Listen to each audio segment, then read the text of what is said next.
Bienvenue dans cette nouvelle édition du 12-15. Au sommaire, la Zambie en discussion avec le FMI pour la mise en place d'un plan de sauvegarde visant à redresser l'économie dans une situation critique. La dette extérieure zambienne a atteint la barre des 12 milliards de dollars, situation plus que préoccupante pour le président Hakainde Hichilema. Le Maroc reste attractif pour les étrangers malgré la crise du Covid-19. Le pays a attiré un flux net d'IDE à hauteur de 12,56 milliards de dirhams sur les 8 premiers mois de 2021. Et puis, rencontre en fin d'édition avec la Camerounaise Marthe Wandou, la juriste et militante des droits des femmes est la lauréate 2021 du Right Livelihood Award, plus connu sous le nom de Prix Nobel alternatif. Mais tout d'abord, le Premier ministre éthiopien Abiy Ahmed a été investi ce lundi 4 octobre pour un nouveau mandat de 5 ans. Le Parti de la Prospérité a remporté une victoire écrasante lors du scrutin controversé de juin 2021. Une reconduction qui survient dans un contexte troublé par le conflit dévastateur dans la région du Tigré qui suscite l'inquiétude de la communauté internationale. Le bureau du Premier ministre, qui accuse les rebelles du TPLF d'avoir déclenché la guerre en novembre 2020 en attaquant des camps de l'armée fédérale, a indiqué que certaines mesures de conciliation telles que la déclassification du TPLF comme groupe terroriste pourraient avoir lieu, mais seulement après la formation d'un nouveau gouvernement. De retour de l'Assemblée générale des Nations unies, le nouveau président zambien a annoncé avoir entamé des discussions avec le Fonds monétaire international sur un plan de sauvegarde pour soutenir l'économie de son pays. Hakainde Hichilema a pour défi majeur d'alléger la dette extérieure qui atteint la barre des 12 milliards de dollars. Samantha Sabero. Afin de résoudre la crise de la dette colossale de la Zambie, le président Hakainde Hichilema s'est entretenu avec des représentants du Fonds monétaire international FMI et de la Banque mondiale. C'est lors de son passage à Washington pour l'Assemblée générale des Nations unies que le chef de l'État zambien a discuté avec eux des réformes de sauvegarde pour redresser l'économie de son pays qui est dans une situation critique.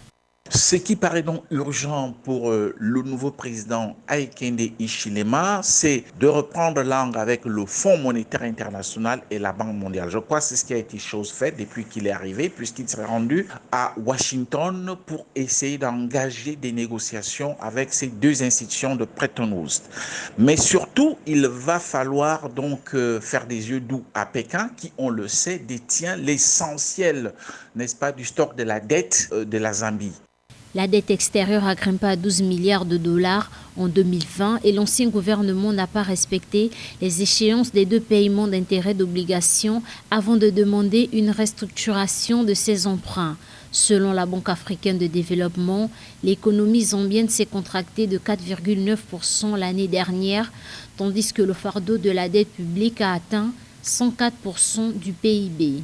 L'ancien président zambien s'était lancé dans un grand travail d'investissement et de dotation d'infrastructures, ce qui quand même a coûté bien cher au trésor zambien parce qu'il a fallu donc se financer à l'extérieur pour le faire, ce qui fait qu'aujourd'hui, la Zambie doit 12 milliards de dollars à ses créanciers. On sait par ailleurs que tout cela a eu comme conséquence la contraction donc de l'économie zambienne de 4,9%.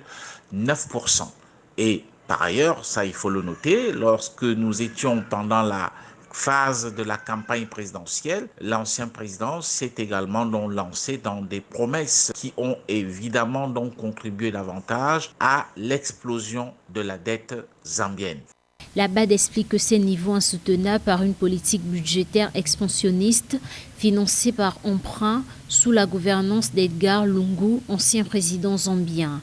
Élu en août 2021, le nouveau président zambien a promis de remettre sur les rails l'économie de son pays et de finaliser les difficiles négociations entamées avec le FMI par le gouvernement précédent. Au Maroc, le flux net d'investissements directs étrangers est en hausse malgré la crise du Covid-19. Une note publiée par l'Office d'échange marocain révèle que le Royaume a attiré un flux net d'IDE à hauteur de 12,56 milliards de dirhams sur les 8 premiers mois de 2021, soit une progression de 16,9% par rapport à la même période en 2020.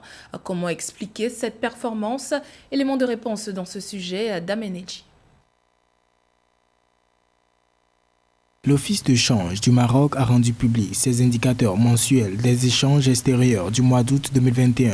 Le flux net des investissements directs étrangers IDE a atteint près de 12,56 milliards de dirhams aux 8 premiers mois de l'année, en hausse de 16,9% par rapport à la même période en 2020. Cette évolution est attribuable à l'augmentation des recettes de 16% à 19,98 milliards de dirhams, plus importante que celle des dépenses. Je pense qu'en pleine période d'épidémie, cela s'explique non seulement par les politiques non seulement structurelles mises en place de relance économique mises en place par le Maroc, mais aussi il faut expliquer aussi que le Maroc est une économie compétitive très tournée vers les services, vers l'industrie, vers l'agriculture. Les investissements directs marocains à l'étranger se sont situés à 12,20 milliards de dirhams à fin août 2021, soit le plus haut niveau atteint durant la même période au titre des 5 premières années, affichant une hausse de près de 6,94 milliards de dirhams comparé à la même période de l'année 2020. Cette efficacité de l'économie marocaine est due à sa compétitivité, non seulement en termes de qualité,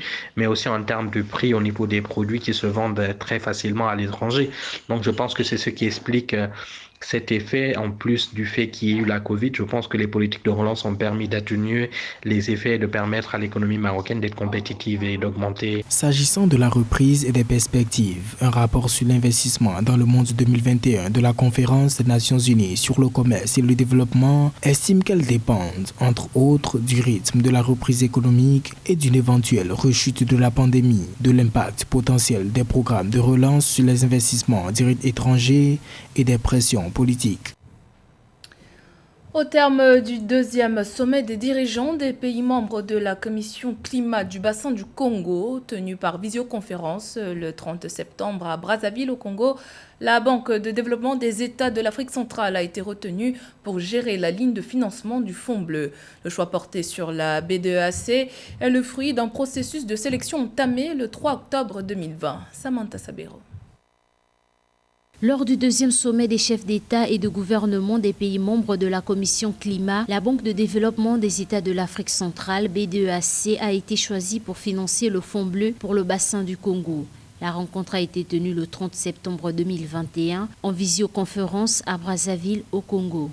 C'est une bonne chose que les pays membres, notamment de l'Afrique centrale, aient porté leur choix sur la BDEAC pour plusieurs raisons. La première, c'est toujours important que les pays membres puissent avoir un droit de suite et un droit de regard sur ce qui va se passer au niveau des financements. La BDEAC, il faut savoir que ces pays membres sont les membres de l'État de l'Afrique centrale notamment. Par ailleurs, ce n'est pas pour autant qu'on n'ait pas fait appel notamment à des banques privées, à d'autres banques qui ne seraient pas affiliées aux États membres de l'État d'Afrique centrale, que cela va permettre de contribuer à une meilleure conscience environnementale, une meilleure conscience sur la gestion des fonds et de l'enjeu écologique auquel l'Afrique doit totalement souscrire, notamment au niveau de l'ODD ou encore de la COP26 ou des accords de Paris qui ont été décidés précédemment. La BDEAC permettra, entre autres, d'opérationnaliser le Fonds bleu, de contribuer à la mobilisation des ressources de financement pour la mise en œuvre des projets et programmes de développement durable.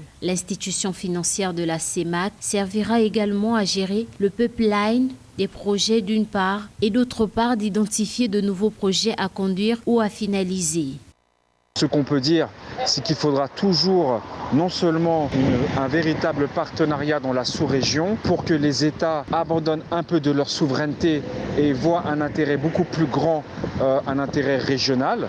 Et l'autre enjeu serait aussi de, malgré les difficultés auxquelles sont confrontés les différents États africains, de dire que, en ce qui concerne l'environnement, nous ne dérogerons pas à ce qui a été décidé, notamment concernant le bassin du Congo.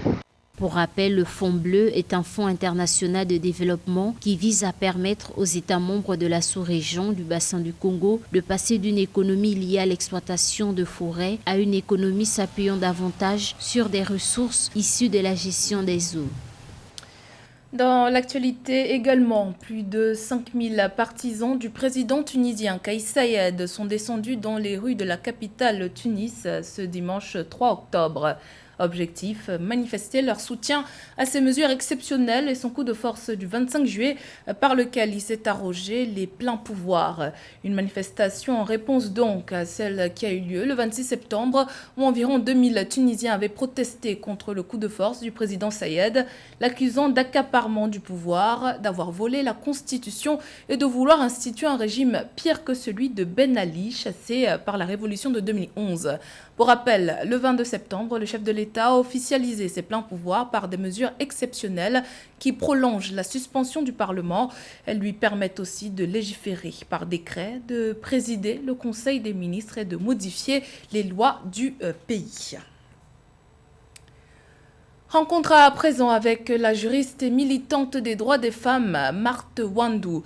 La Camerounaise est la lauréate 2021 du Right Livelihood Award, plus connue sous le nom de Prix Nobel alternatif, une reconnaissance pour le combat qu'elle mène depuis des années dans l'extrême nord du pays, celui pour l'autonomisation des femmes. Un portrait signé Robert Tobokpe. Des projecteurs braqués sur un travail de longue haleine, abattu depuis plus de 30 ans au cœur de l'extrême nord au Cameroun, une région économiquement fragile et en proie à la guerre djihadiste. C'est la forme que révèle le Nobel alternatif 2021 que vient de remporter Marthe Wandou. Cette quinquagénaire est à la tête de l'organisation ALDEPA, Action locale pour un développement participatif et autogéré, qui porte ses initiatives de soutien aux enfants et aux femmes pour un meilleur respect des droits qui leur sont reconnus universellement. C'est la reconnaissance de cet engagement, de ce travail que nous faisons pour les enfants et les femmes, mais particulièrement pour les droits des filles. Ce que nous faisons, c'est d'abord la prévention des violences pour faciliter que chaque enfant, surtout les filles, puissent aussi avoir accès à l'éducation et puissent connaître une vie décente dans le respect de leur dignité. Plus de 50 000 filles ont bénéficié à ce jour du travail d'ALDEPA. L'organisation a contribué à l'éradication progressive de la pratique du mariage précoce. Elle a également fourni un soutien scolaire et un renforcement des capacités pour les enfants et les acteurs de la protection de l'enfance. Marthe Wandou, juriste de formation, tient aussi à cœur d'aider les familles à régler les cas de viol, d'enlèvement et de violence physique. La sensibilisation, c'est à tous les niveaux, au niveau de l'école, pour permettre déjà que l'éducation soit favorable à la promotion et à l'attraction des filles, particulièrement sans abus sexuels. Nous travaillons aussi avec les leaders traditionnels et religieux, ceux-là qui sont au niveau de la communauté. Nous encourageons des personnes volontaires et bénévoles à mettre sur pied des structures communautaire de protection des enfants. Champ d'action de Marthe Wandou, l'extrême nord du Cameroun recèle de nombreux défis. En plus d'être exposée aux aléas climatiques, elle est la moins scolarisée. La lauréate du Right Livelihood veut prochainement mettre l'accent sur l'éducation à travers la création des bibliothèques pour les enfants dont les parents ont peu de moyens et ne peuvent leur offrir que des cahiers à la rentrée scolaire. Irrigation solaire au Sénégal. Le partenariat entre Infraco Africa et Bonergie se renforce. Les deux entités s'apprêtent à lancer la phase 2 d'un projet initié en 2019 avec la mise en service, la vente, l'installation et l'entretien d'au moins 2000 pompes supplémentaires ainsi que plus de 500 systèmes d'irrigation goutte à goutte au cours des 3 prochaines années. Les détails avec Ameneji. Élargir l'accès aux solutions d'irrigation alimentées par l'énergie solaire au Sénégal, c'est l'objectif visé par Infraco Africa, filiale du groupe de développement des infrastructures privées, au travers de la signature d'un pacte d'actionnaires et une convention de prêt avec Bonergie Irrigation SAS. Les deux filiales ambitionnent d'élargir significativement l'accès des agriculteurs sénégalais à des systèmes d'irrigation solaire. Infraco Africa détiendra une importante participation minoritaire dans Bonergie Irrigation, s'engageant à verser 2,4 millions de dollars dans l'exécution de ce projet. Quand on parle d'énergie solaire dans le domaine de l'agriculture, on parle d'abord de mix énergétique. Ça nous permet aux agriculteurs de ne plus être dépendants du diesel. Donc, qui dit plus de diesel, donc plus de dépenses électriques. Et donc, c'est des revenus supplémentaires pour les agriculteurs. En sachant quand même que l'investissement de départ est quand même assez important. Mais bon, par différents systèmes de financement, ça permet comme aux agriculteurs de récupérer leur investissement assez rapidement. Le recours à l'agriculture pluviale expose les agriculteurs aux conséquences du changement climatique sur les régimes des températures et des précipitations. C'est ce qui justifie la collaboration en 2019 des deux filiales pour la réalisation de plus d'une centaine de systèmes d'irrigation à énergie solaire. En plus, c'est un projet qui va aussi permettre une meilleure gestion de l'eau. Nous sommes dans des pays où l'eau est une denrée qui commence à devenir de plus en plus rare. Jusqu'à présent, l'agriculture était une agriculture qui était basée sur la pluie, sur le phénomène pluvial. Et donc, les années où il y avait une bonne pluie, il y avait une bonne récolte. Et les années où les pluies étaient moins bonnes, les récoltes s'en faisaient sentir. Les accords signés entre les deux structures prévoient la mise en service, la vente, l'installation et l'entretien d'au moins 2000 pompes supplémentaires au cours des 3 prochaines années. Notons que la phase 2 du projet devrait être menée à bien d'ici fin 2023. C'était le journal de la rédaction. Merci pour votre fidélité. Dans un instant, une nouvelle édition de l'actualité sur Africa 24.